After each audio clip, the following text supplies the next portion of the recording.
Story zone, তোমার অনুভূতিদের খুঁজে নাও এখানেই।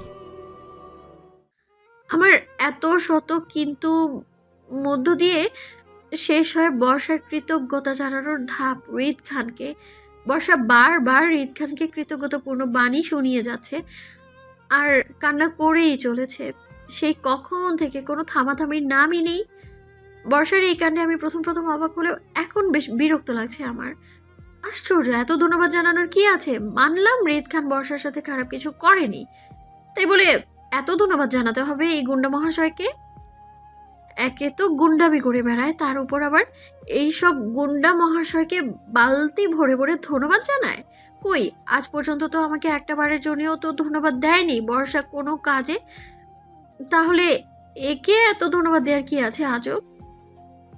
আমি বর্ষার এমন কর্মকাণ্ড আর সহ্য করতে না পেরে খানিকটা রেগে গিয়ে কর্কশ গলায় উচ্চ স্বরে বলে উঠি, হয়েছে তোর বর্ষা? নাকি আরো বাকি আছে তোর এই লোকটাকে ধন্যবাদ জানানো? হ্যাঁ, যদি থেকে থাকে তাহলে বলে দে, আমরা চলে যাচ্ছি এখান থেকে, কারণ আমাদের আর সহ্য হচ্ছে না তোর এই ড্রামা।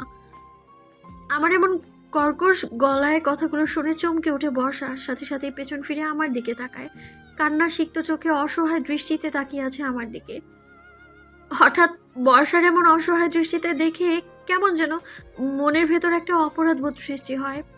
একটা মুহূর্তের জন্য মনে হয় বর্ষা যা করছে হয়তো ঠিক করছে, আমাদেরকে রিদ খানকে সত্যি কৃতজ্ঞতা জানানো দরকার, কিন্তু কেন তা তো জানি না। বর্ষা আমার দিকে অসহায় ফেস করে চোখের জল ছেড়ে দিয়ে কাতর কণ্ঠে আস্তে করে বলে ওঠে, তৃপ্তি। বর্ষার ডাকে মুহূর্তেই কেঁপে উঠি আমি।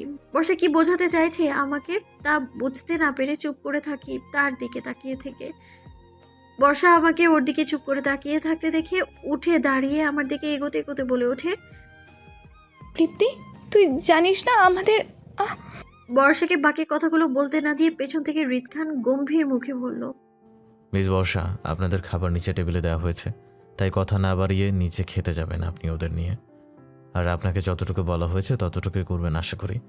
এর বেশি কিছু করা বা বলা দুটোর জন্যই কতটা ভুক্তভোগী হতে হবে নিজেদের, সেটার ধারণা নিশ্চয়ই আপনার আছে। রিদ খানের এমন কথা শুনে মুহূর্তেই থেমে যায় বর্ষা। কিছুক্ষণ চুপ হয়ে থেকে আমার দিকে অসহায় ফেস করে তাকিয়ে থেকে কাউকে কিছু না বলে চুপচাপ বের হয়ে যায় রুম থেকে। বর্ষাকে বের হতে দেখে কেউ বর্ষার পেছন পেছন দৌড়ে যায় সেই দিকে।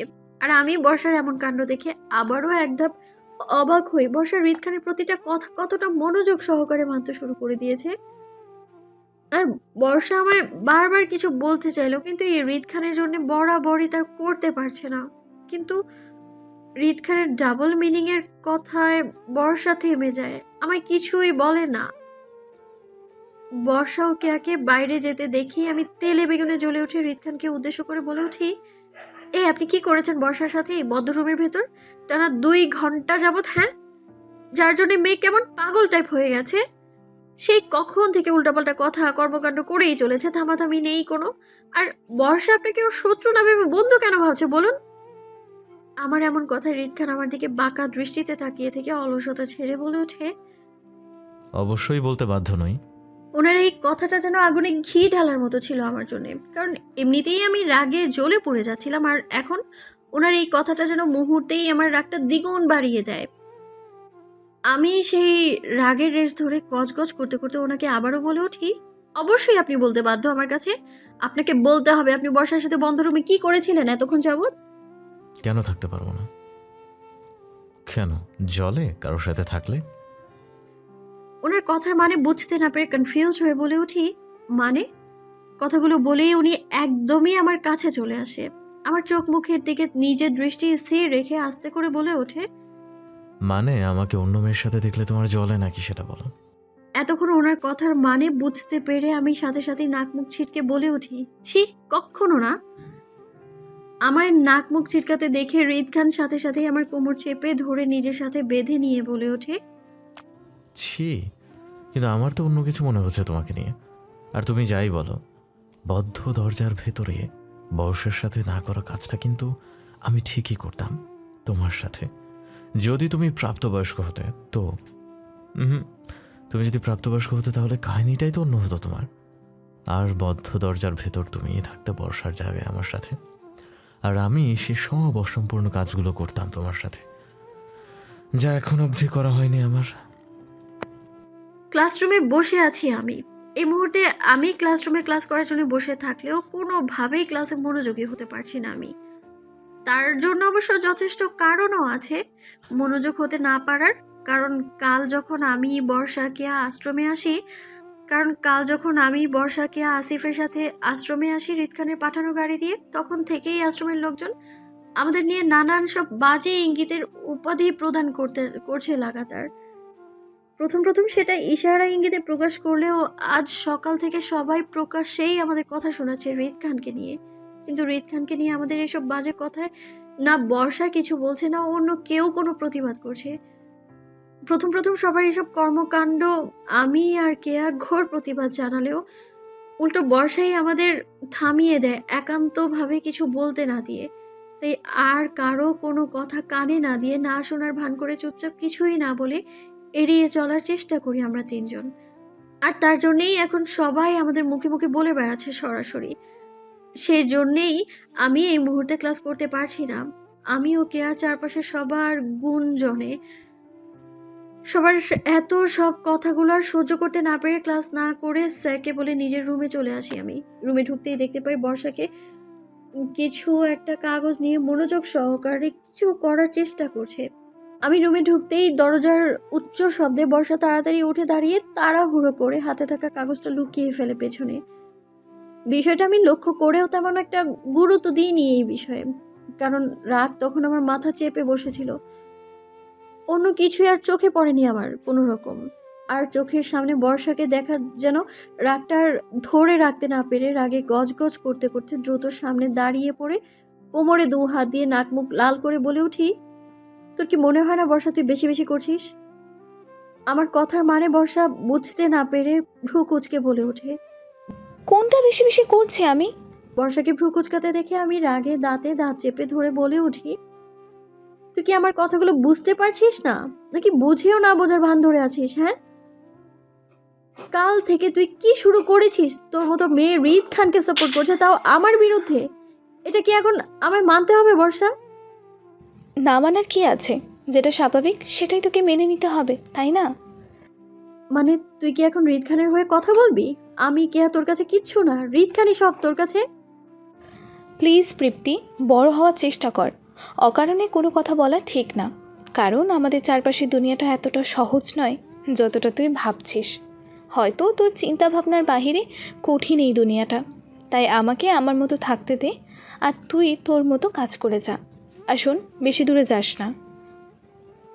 বর্ষার ডাবল মিনিং কথার মানে বুঝতে না পেরে রাগে কান্না চলে আসে আমার।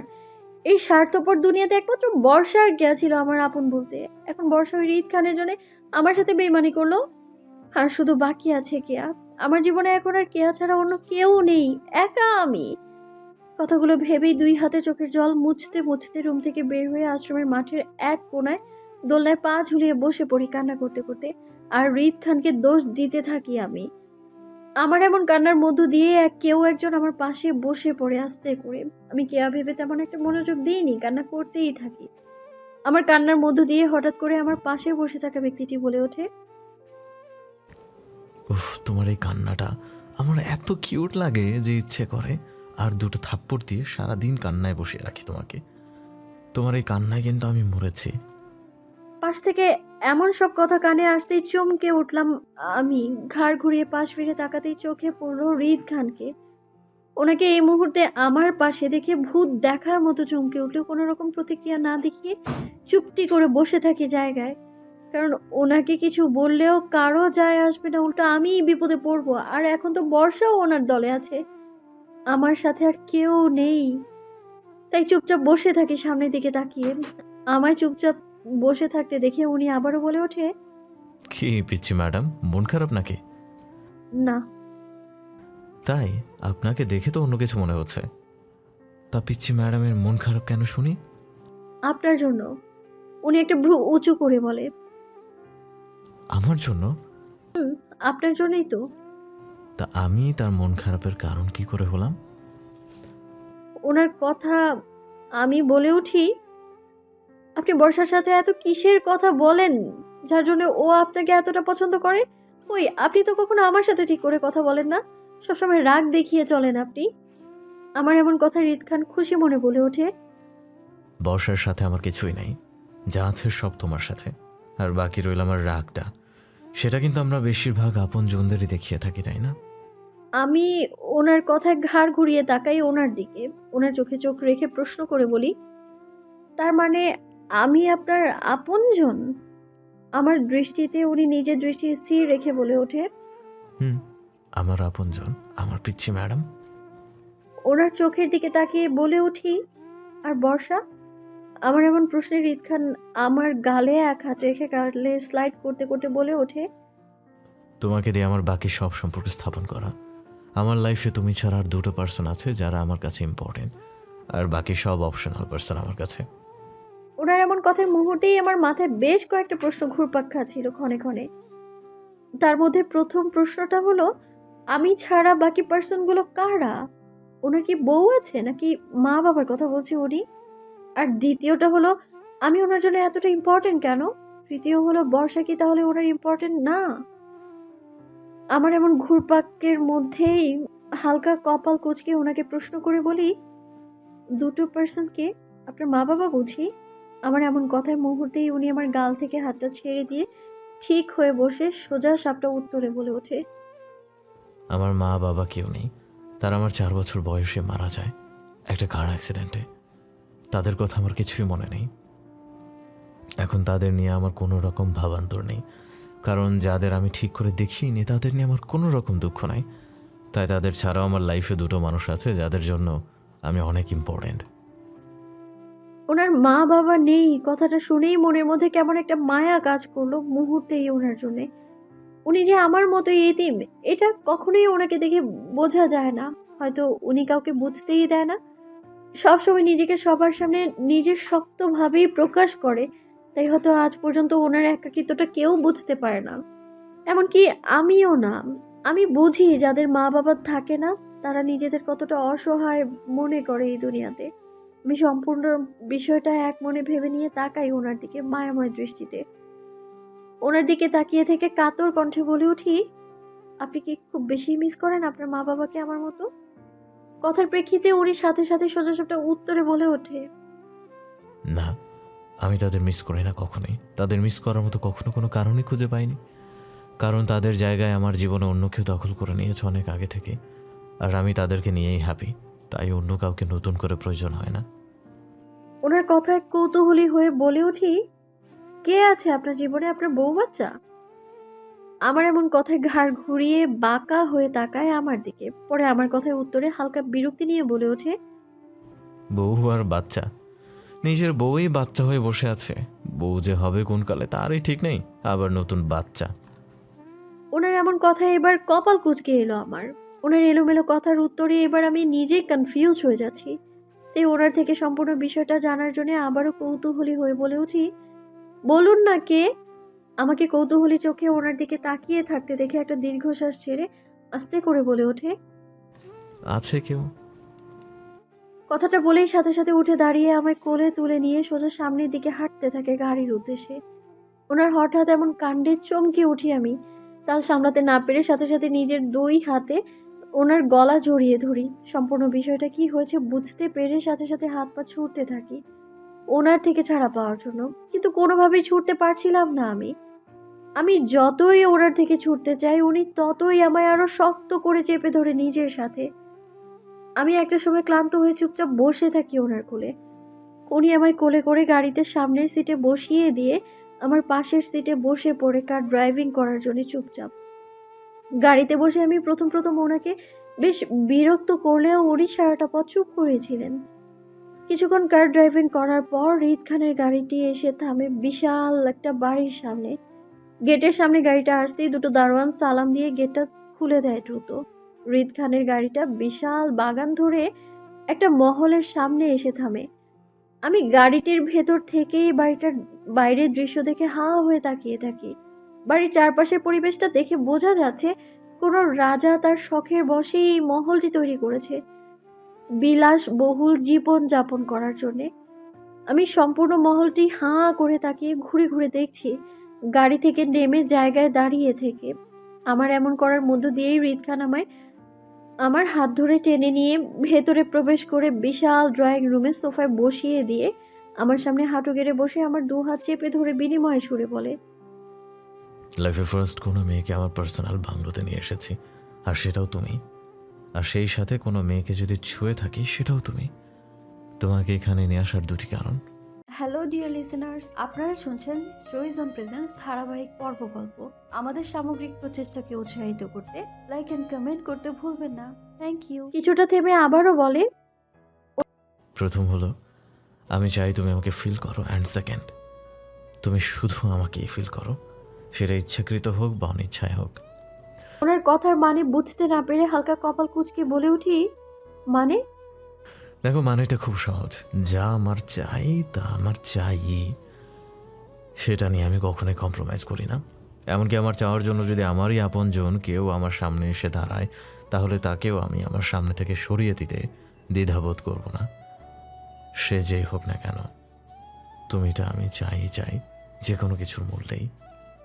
ওনার কথায় আমি মুহূর্তেই হালকা ভরকে গিয়ে বলে উঠি, আপনি না কেমন যেন, কখনো বুঝতে পারি না আমি আপনাকে। আমি কি চাই সেটা আমিতে সীমাবদ্ধ। সময়টা আমি ঠিক করি, আর সবাই আমার ঠিক করার সময় চলে। তাই আমাকে আপাতত তোমার না বুঝলেও চলবে, তুমি শুধু আমাকে ফিল করো, সেটাই তোমার প্রধান কাজ। আর তার জন্য আমিই তো আছি, আর তার শুরুটা আজকে থেকেই করা যাক। কথাগুলো বলে উনি আমায় কিছু বলতে না দিয়ে হাত ধরে টেনে ওনার বেডরুমে নিয়ে যায়। ওনার রুমের ভেতরে চারপাশ শুধু ওনারই বিভিন্ন রকমের ছবি ঝুলিয়ে রাখা ছিল। সব কটা ছবিই ছিল অ্যাটিটিউডের সাথে তোলা। ওনার কোনো ছবি হাস্যোজ্জ্বল ছিল না, কেমন একটা গোমড়ো মুখে ভাব ছিল তার সবগুলো ছবিতে। তবে গোমড়ো মুখে ছবি হলে কি বান্দাটার মধ্যে হ্যাপি ভাব আছে বলতেই হবে। মারাত্মক সৌন্দর্যের অধিকারী পুরুষ সে, আমার দেখা প্রথম পুরুষ যাকে দেখে ফিদা হওয়ার মতো। মাঝে মধ্যে ইচ্ছে তো করে এই বান্দার কপালে একটা নজর টিকা দিয়ে দিই, যেন আমারই নজরটা না লাগে তার। উফ, কি যে সুন্দর! ভাষায় কিভাবে প্রকাশ করি? ওনার মধ্যে সবচাইতে সুন্দর যেটা, তা হলো ওনার পাগল করা চোখ দুটো। উফ, সেই সুন্দর। আর হাসিটা তো তার চেয়েও কাতিল করা, জান নেয়ার মতো। আমার প্রথম দিনই ওনাকে বেশ পছন্দ হয়, কিন্তু ওনার রাগ আর গুন্ডামির কারণে উনি আমার অপছন্দের তালিকায় চলে যায়। পরে যখন আমাদের তুলে নেওয়া হয় আর বর্ষার সাথে বন্ধ দরজার ভেতরে থেকেও বর্ষাকে কিছুই করেনি, তখন থেকে আবারও আমার সেই পছন্দের তালিকায় চলে আসে হৃদ খান। আর আজকেও ওনাকে আমার বেশ ভালো লাগছে, বিশেষ করে যখন ওনার মুখ থেকে শুনি যে আমি ওনার আপনজন। তখন থেকেই যেন ওনার প্রতি ভালো লাগাটা স্থায়ী হচ্ছে আমার মনে। তাই আমি ওনার সেই ভালো লাগার সাথে চলছি এখনো পর্যন্ত। ওনার প্রতিটা ছবি আমি হাঁ হয়ে ঘুরে ঘুরে দেখছি আর হালকা হাতে স্পর্শ করছি। ওনার প্রতিটা ছবি আমার অনেকটাই ভালো লাগছে ওনাকে। আমি যে ওনাকে এমন করে ছুঁয়ে ছুঁয়ে দেখছি, আমার এটা মনেই নেই যে উনি আমার পাশে দাঁড়িয়ে আছে, আমার সাথে খুব কাছে, আমার দিকে এক দৃষ্টিতে তাকিয়ে আছে আর আমার কাণ্ডগুলো দেখছে। আমার এমন করার মধ্য দিয়ে উনি কিছুটা এগিয়ে এসে আমার পেছনে থেকে দেয়ালে দু হাত দিয়ে কিছুটা ঝুঁকে এসে পেছন থেকে কানের কাছে আস্তে করে কাতর কণ্ঠে বলে, ছবি থেকেই আছে, তুমি চাইলে আমাকে সামনে থেকে ফিল করতে পারো। তোমার হালকা স্পর্শে আমি কিন্তু প্রস্তুতি আছি। ওনার এমন হঠাৎ কাণ্ডে ভরকে যাই আমি। ওনার হঠাৎ এমন কাণ্ডের জন্য মোটেও প্রস্তুত ছিলাম না।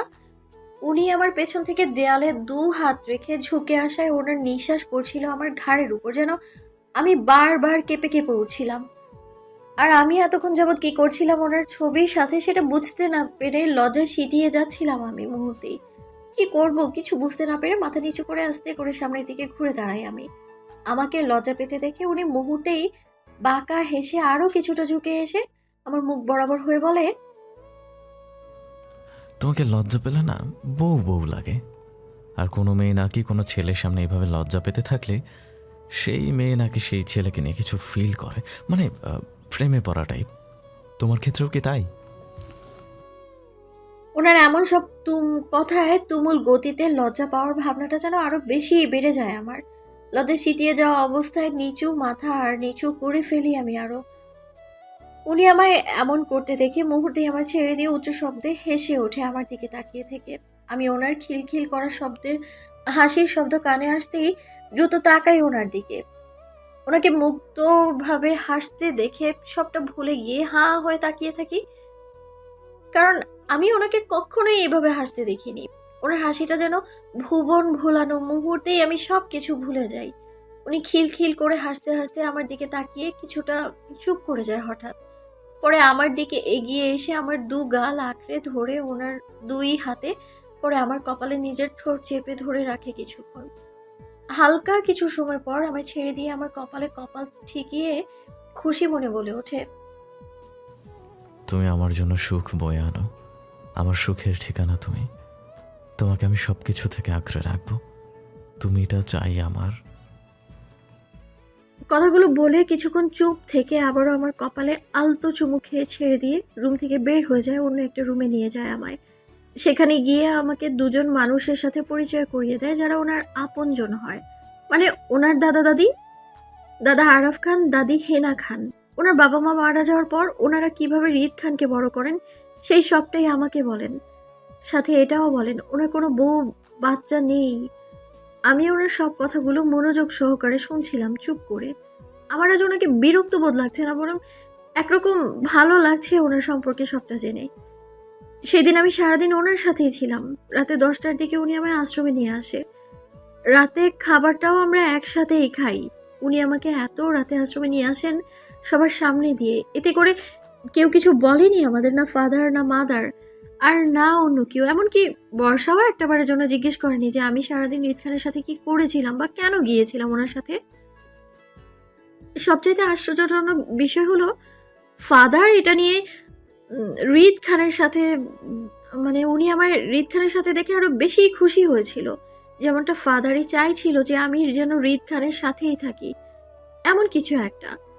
ওই দিন বর্ষা আমায় কিছু না জিজ্ঞেস না করলেও কেয়া এবং আশ্রমের বাকি সদস্যদের থেকে ছাড় পাইনি আমি। কেয়া আমাকে একের পর এক প্রশ্ন করেই গেছে যে সারাদিন রিদ খানের সাথে কোথায় ছিলাম, কেন ছিলাম, কি করেছি ইত্যাদি, এসব আরো অনেক কিছু। আর আশ্রমের সদস্যরা আমাকে ওই দিনের পর থেকে আরো বেশি কথা শোনাতে শুরু করে রিদ খানকে জড়িয়ে। রিদ খানকে নিয়ে আমার শুরুতে সমস্যা থাকলেও ওই দিনের পর থেকে কোনো রকম কোনো সমস্যা হয়নি। এখন কেউ কোনো কথা বললেও আমার কিচ্ছু যায় আসে না, উল্টো ভালোই লাগে ওনাকে নিয়ে কিছু বললে। 16 বছর বয়সে বাচ্চা প্রেম বলতে পারেন, যার সবকিছুতেই ভালো লাগতো। আমারও ভালো লাগতো সবকিছুতে, উঠতে বসতে শুধু ওনাকেই সবকিছুতে খুঁজে বেড়াতাম আমি। আর উনিও আমায় রোজ রোজ নিয়ে যেত ওনার সাথে, বেশ গল্প করতো আমার সাথে, বেশ সুন্দর সুন্দর মুহূর্ত কাটাতাম ওনার সাথে। এটা যেন আমার রোজকার রুটিন হয়ে দাঁড়িয়েছিল। একদিন যদি উনি একটু দেরি করে আসতো তাহলে আমি গাল ফুলিয়ে বসে থাকতাম, ওনার সাথে বেশ রাগ করতাম। উনিও আদরের সাথেই আমার রাগ ভাঙাতো। সবকিছুই ভালোই চলছিল আমাদের মধ্যে। এভাবেই টানা 6টা মাস চলে যায় আমাদের জীবনের। এই 6টা মাস খুবই সুন্দর ছিল আমাদের জীবনে। মানুষ বলে না সুখের দিনগুলো খুবই দ্রুত পড়িয়ে যায়, আমাদের সাথেও ঠিক তাই হয়েছিল। বিশেষ করে আমার কেয়ার আর বর্ষার জীবনের কাল হয়ে এসেছিল 7 নম্বর মাসটি। আর এই 7 মাসটাই ছিল রিদ খান ও কেয়া বর্ষার সাথে থাকা শেষ দিনগুলো আমার। রোজকার মতো আজও অপেক্ষার প্রহর গুনছি আমি ওনার। কবে আসবে উনি, আর কবে যাব আমি ওনার সাথে ঘুরতে।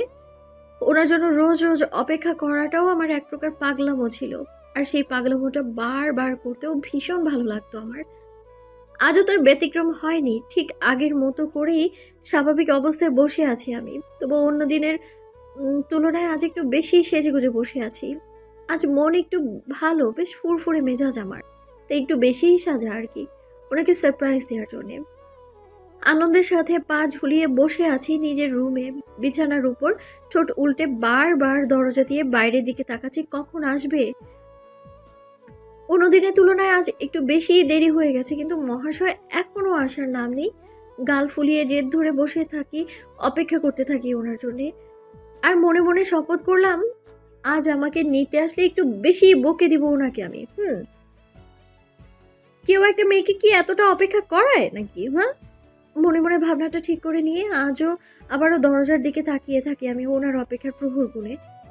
আমি গাল ফুলিয়ে কিছুক্ষণ দরজার দিকে তাকিয়ে থাকার পর রাগে বিছানার উপর থেকে নেমে গিয়ে হনহনিয়ে হেঁটে বের হয়ে যাই নিজের রুম থেকে। রাগে গজগজ করতে করতে আশ্রমের বাগানের দিকে এগিয়ে যেতেই হঠাৎ করে চোখে পড়লো রিদ খানের 3টি কালো গাড়ি, যেগুলো আশ্রমের গেটের একপাশে সারিবদ্ধভাবে দাঁড় করানো। আর সেই গাড়িগুলোর সামনে 2টি বডিগার্ডও দাঁড়িয়ে আছে স্ট্রং হয়ে। ওনার গাড়ি আশ্রমের সামনে দাঁড়িয়ে থাকতে দেখে কপাল কুঁচকে এলো আমার। ওনার গাড়িগুলো যদি এখানেই থেকে থাকে তাহলে উনিও নিশ্চয়ই আশ্রমের মধ্যেই আছে। উনি এই মুহূর্তে আশ্রমে আছে কথাটা ভাবতেই আমি খুশিতে লাফিয়ে উঠি, সাথে সাথেই খুশি মনে গাড়িগুলোর দিকে এগিয়ে যেতে গিয়েও থেমে যাই হঠাৎ করে। কারণ এটা ভেবে যে উনি যদি আশ্রমেই থাকে এখন, তাহলে আমার সাথে এখন অবধি দেখা কেন করেনি? তাহলে কি উনি আজ আমার সাথে আমার জন্য আসেনি আশ্রমে, নাকি অন্য কারোর জন্য এসেছে আশ্রমে আজ?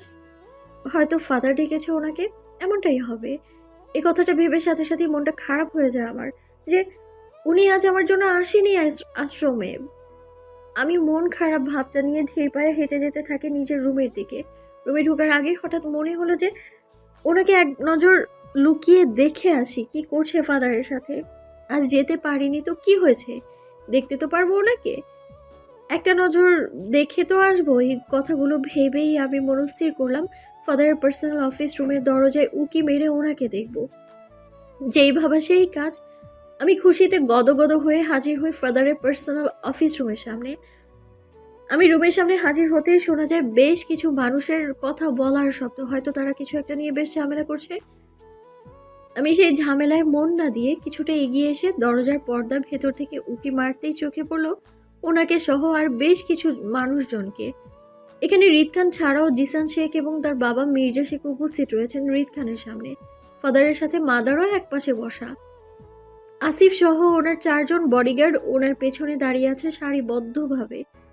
10 সদস্যের বিশিষ্ট ওই মিটিং এর কিছুই বুঝতে পারিনি আমি কিন্তু এই মুহূর্তে জিসান শেখ ওনার সামনে দেখে মুহূর্তে চমকে উঠলাম আমি। জিসান শেখ ও তার বাবা মির্জা শেখের সাথে ওনার বা ফাদার অথবা মাদারের কি সম্পর্ক হতে পারে, কথাটা ভেবেই তীক্ষ্ণ দৃষ্টিতে তাকাই আমি সেই দিকে। আমার এমন দৃষ্টির মধ্য দিয়ে মির্জা শেখ বিনিময় সুরে বলে ওঠে ওনাকে উদ্দেশ্য করে, মিস্টার খান, আপনি চাইলে আমরা আপনার সাথে একটা সাময়িক চুক্তি করতে পারি, যেমনটা আপনার চাহিদা অনুযায়ী হবে। মির্জা শেখের কথা কপাল কুঁচকে এলো আমার। কি এমন চুক্তি করতে চায় ওনার সাথে এই লোকটা? বাকিটা জানার জন্য গভীর মনোযোগ নিয়ে সেই দিকে তাকিয়ে থাকি। মির্জা শেখের কথায় রিদ খান স্ট্রং হয়ে বসে একটা বল ঘুরাতে ঘুরাতে বলে ওঠে, মিস্টার শেখ, আপনার বা আপনার ছেলের কারোর সাথ নাই রিদ খানের সাথে সাময়িক চুক্তি করার।